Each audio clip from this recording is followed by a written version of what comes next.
So I've gotten uninterrupted stream of an hour or so of walking, and I was really getting out of it. Like I was getting to the place where I realized I get very depressed and near suicidal when I'm not able to just walk. So I ended up taking several days off as my son was preparing to go on his trip to Hawaii with my ex-wife, my mother, my estranged ex-wife, and my dear son, Antonio, who I sacrificed my life for and would do it all over again. I actually came to a place where, and I've talked about this, and it just sounds too egocentric, egomaniacal, right? I've talked about it. I've talked about, the life that I was living, or at least attempting to live, up in the Palo Alto Mountain View area back in 2007 to 2009. Didn't get fired. Left willingly. And couldn't do it any longer. Right? I couldn't do it any longer. I couldn't handle the false ideology. I came to a very stagnant place where I just wasn't there anymore, There's this battle to be like present. And really a lot of this is taking place with your physiology, right? Where this comes down to, again, rate coding signals, your nervous system, your glandular secretions, and then what's being studied more recently that I've discussed several times is just this whole thing with Hameroff and Penrose and Jack Kruse on a much lesser scale, discussing consciousness, bioluminescence, and aromatic amino acids. And you start to put together, like, what are we? Are we just machines? So I break up these lives a little more than I used to, where I'm doing more segments. Because otherwise I do like a 2 or 3 hour live stream where I don't really care if my voice is being picked up or anything. I'm just sort of documenting my walk, right? And I'm trying to be a little more articulate with that and go back to the way I was doing things a couple months ago. And so I had gotten to this place where I was living according to what most people would think of as a dream, right? I'd locked myself in this little room back between 2003 and 2006, just barely scraping by, training a few clients here and there, mainly never getting over 25 or 30 sessions per week.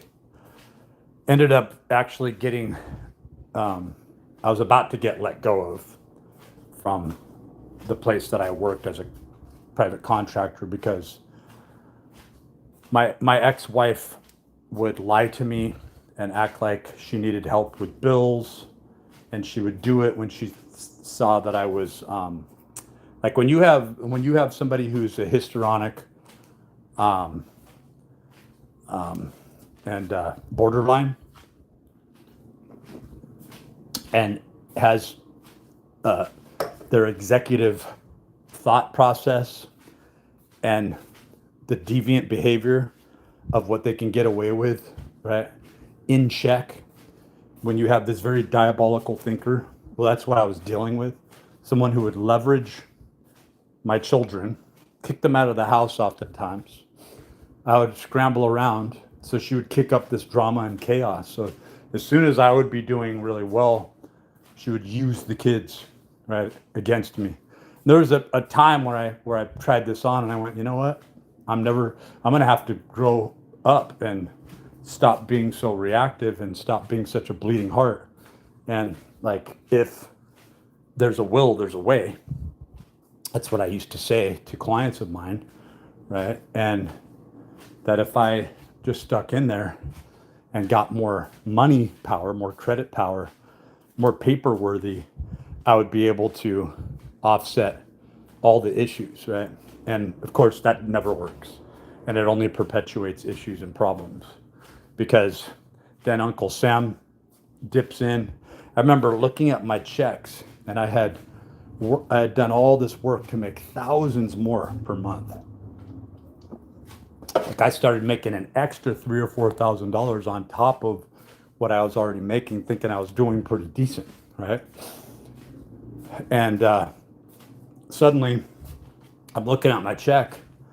I've got the same number, you know. I'm like basically putting it on a level 3 on my taxation, right? And I'm going, okay, I should be. Look, my check actually shrunk by several $100s. They ended up taking thousands of dollars out of my pay, in the hopes that now I realized this, and I had started studying this, right? Is that now I'm being strung along by the government.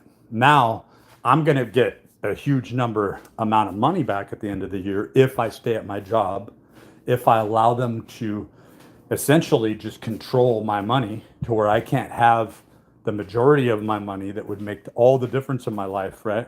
So I had gotten my kids like medical insurance for a brief time, really top quality. I was putting money away for their college. And all of a sudden, I'm like, fuck. So I had to work more and more, right? And then what I was claiming, I had to change that around too, right? Just to be able to scrape by. And on paper, it looks like you're making all this money, right? People would come up to me and go, you're making more than anyone in the company. You're making more than any of the managers. And that's not going to bring good.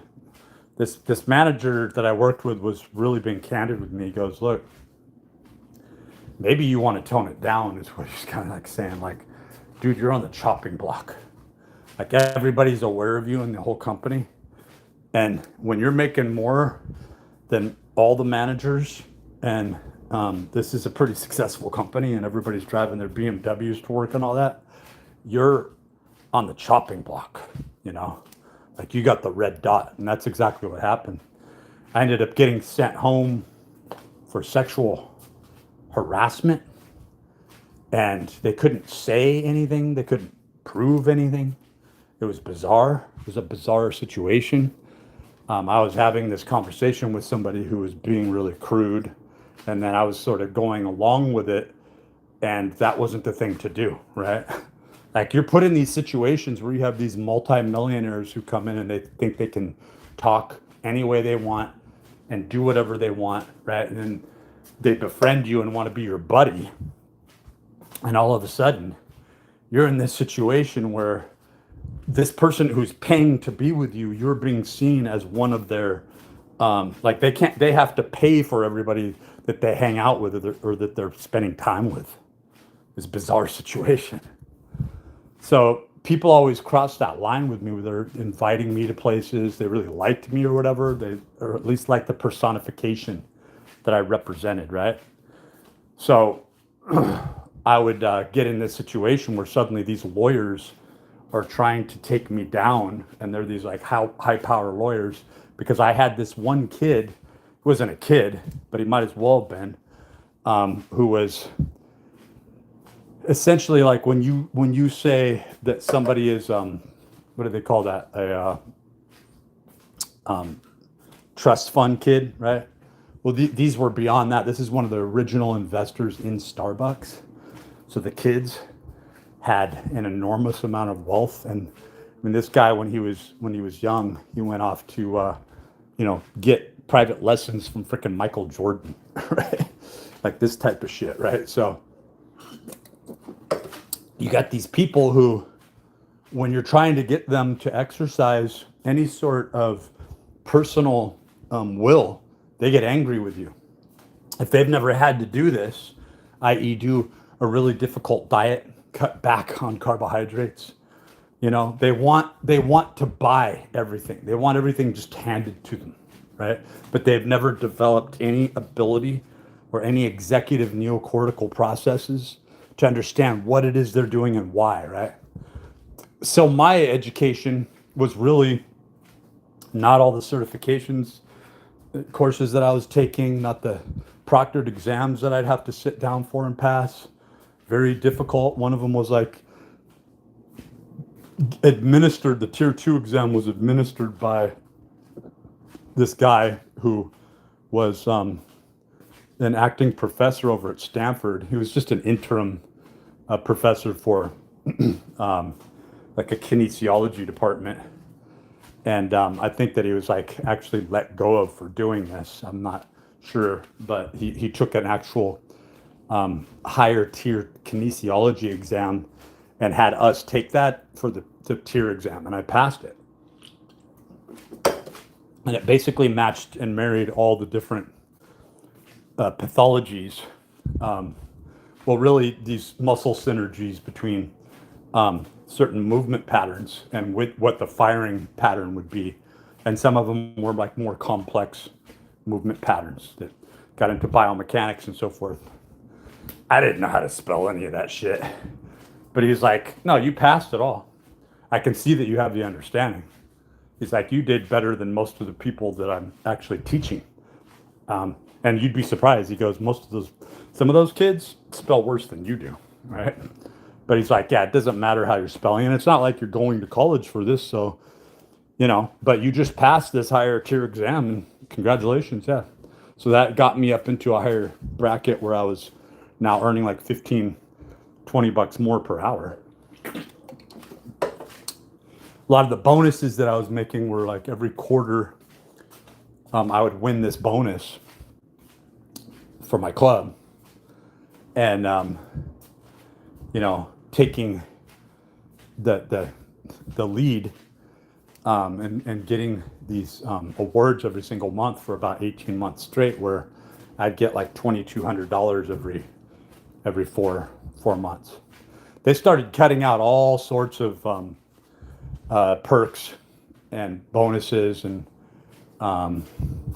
other, once somebody starts making it,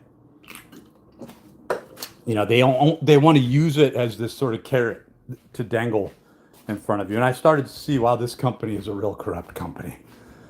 This company's not out for me. They just use people and discard them, right? And so I was going through this weird process that I didn't understand at the time, where I didn't realize that I was being looked at and watched and monitored. Not only, and I'm going to tell you, it's creepy, because it's not only that I got blacklisted into coming back to that company later on, and the weird ass experience that I had where I'm sitting across the street from where I worked and worked so hard for and put all my blood, sweat, and tears into, but this representative for this company sat in front of me. It looked like he was a freaking witch doctor and started to spit out curses as if he was cursing me, as if he was a witch. I'm not fucking with you. And he stood there saying all these vile things because they operate with and for this real estate company that owns them on the East Coast. And I think it's all part of the Epstein thing. I can't be sure, but they own skyscrapers, and I was looking into this whole thing, and I'm not even saying that this is real, but it really begins to look like it's directly related to either Trump or Epstein or somewhere in there, to where those rule. And I wanted to, and had an opportunity to go to New York. And I had been working up the ladder, and there was a huge opportunity for me to do that. But it would have meant leaving my autistic son with his crazy mother. And it was crazy. Like, as soon as I walked away from it, it's like I was sacrificing my kids for my own prosperity. It's bizarre. So when I look at people who don't accept that they are in fact going about this this cult, right? This occulted religious process. You see these women who have signed their sons off to war, but more pervading is what's happening in your own family, your next door neighbors, and how you see people over and over again. Can you imagine the millions of people who are put in these institutions? It's like there's this deal, this Faustian deal, that is seen with the very entropy of, well, we have to kick up and incite chaos, but we don't have to accept that in our own lives. But it means that you're going to have to pull back and say, my life isn't my children, my life isn't my spouse, my life is my ass getting whatever I need to do to get on. And the stronger we make ourselves, the more we end up making that sort of deal. So I'm eventually, near the end, I'm living in this penthouse apartment. My next door neighbor is the very billionaire that's my client, that he ends up inviting me and my kids over. And there was a moment there where it was so bizarre, because if I would have kept going on this, I was already in the club. I'd walk through the Froofy grocery store, and people would call my name out and know who I was.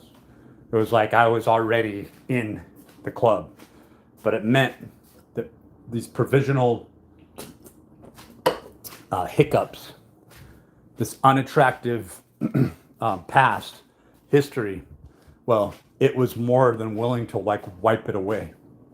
So I lived in this place where I would work sometimes 14 to 17 hours a day.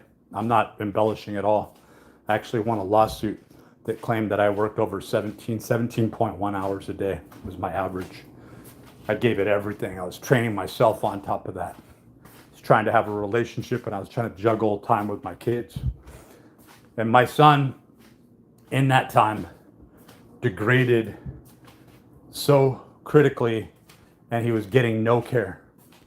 My ex-wife was using and weaponizing my very kids against me, so that when I did have the opportunity, made the opportunity to bring them up to where I was living, they came up with that they hadn't had a haircut in a year, zits all over their faces, stained clothes.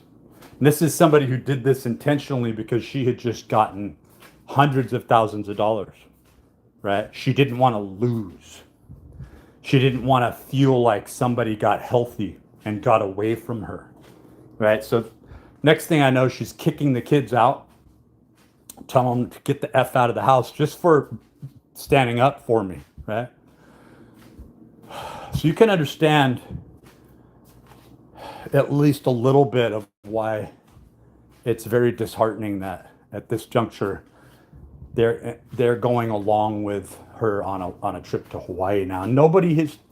This is going back 17 years ago. Nothing's changed. Nothing's changed. In fact, I look over here at my son's awards, and they are Scientology awards. Yeah, he won these awards. He had to win these awards, but these awards are the 𝕯𝖒𝖕𝖕𝖘 Awards for his writing. And I went back and actually have tried to listen to his books, and I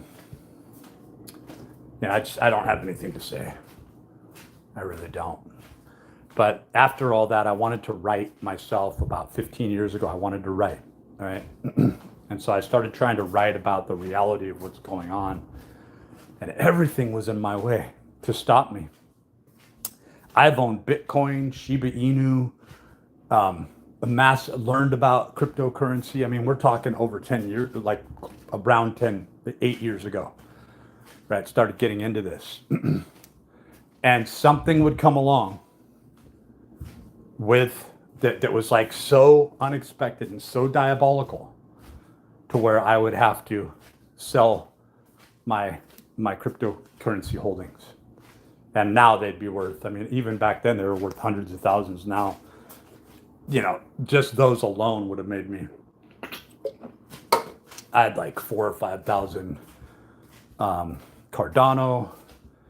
I would buy Dogecoin when it cost like nothing. You know, I had like close to 100,000 Dogecoin at one time. I had 2 billion Shiba Inu.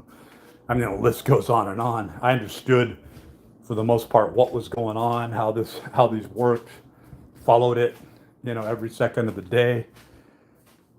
And I'm telling you, even when you have the way out, if you don't, and this is what a lot of youngsters don't understand, they look at these OGs and they go, oh, I'm going to do it different. I ain't going to fail like this guy. You know, and they don't realize there'll be a critical time when that little baby that you had, right, that you're going to have to sacrifice that baby. There'll be a time where that woman that you loved is going to start turning. And if you change and you don't maintain your purity, you're going to watch the ramifications of how that dark, it's almost like, God, what was that movie called where, God, I can't even remember. I've watched it like so many different times. It's like with the midgets and, I don't mean to be cruel there, but it's like, that's the depiction, right? The time bandits. Yeah, the time bandits, where it starts out in the beginning of that movie where there's like this black piece of coal in this toaster oven. And then it's basically describing through the whole movie how this very dark abscess works and comes into being. And we think we're going through all these hoops, and right, we're essentially thinking within again our own psychological paracosm that we're actually gaining, but we're not moving anywhere, is the truth. And when we think we're struggling and going up, there's all these lateral movements.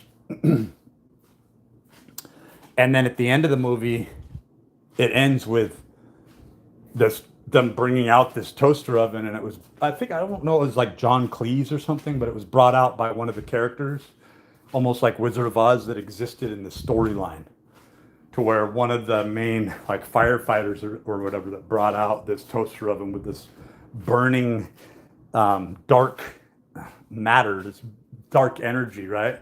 That was basically spreading out and rotting the world, right?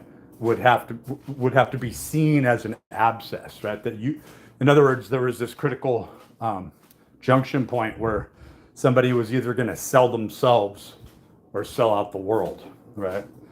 And so you get into the idea of this this messianic figure, the Zoroaster, even if you will, but going on to this higher tier of what is it to be great if you amass all this energy, you amass all this wealth, this sort of Solomonic type tradition, right? Where you're convening with, communicating with, and even getting assistance from demonic dark forces, but you think you understand this sort of balance, right? And then you realize all these people are knocking off around you. All these people are suffering around you just so that you can live what you think is this higher tier of existence, because you have qualified yourself as being better than others.